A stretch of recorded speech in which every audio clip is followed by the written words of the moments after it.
It says, "But we have this treasure in jars of clay, to show that the surpassing power belongs to God and not to us. We are afflicted in every way, but not crushed, perplexed, but not driven to despair, persecuted, but not forsaken, struck down, but not destroyed, always carrying in the body the death of Jesus, so that the life of Jesus may also be manifested in our bodies. For we who live are always being given over to death for Jesus' sake, so that the life of Jesus also may be manifested in our mortal flesh." And 12 is, "So death is at work in us, but life in you." So powerful, so powerful. And let's just pick up on what Gavin says here. And my pagination is a little different, but it's that first or second paragraph under 2 Corinthians 4:7.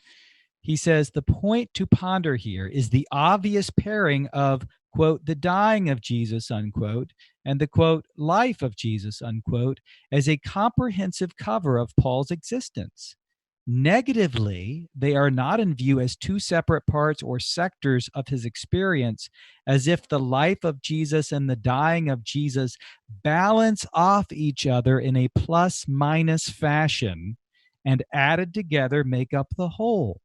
Rather, the life of Jesus, Paul is saying, is revealed in the mortal flesh and nowhere else. The mortal body is the locus of the life of Jesus. Paul's mortality and weakness, taken over in the service of Christ, constitute the comprehensive medium through which the eschatological life of the glorified Christ come into expression. The dying of Jesus is the existence form that shapes the manifestation of his life in Paul. In this sense, in the sense that suffering, the dying of Jesus, manifests the resurrection life of Jesus. Christian suffering is not merely or only suffering for Christ, but the sufferings of Christ. And then he talks about the genitive there. That is so powerful, brothers. Oh, yeah, entirely. It's as you said before, it's life transformative. Mm-hmm. I think the big thing about that, one of them is again what he's saying. The grammar of that verse, what Paul is saying, it doesn't hold that these are some sort of like sequential events, or that they are somehow two components of a whole, that we can separate them and distinguish between death and life.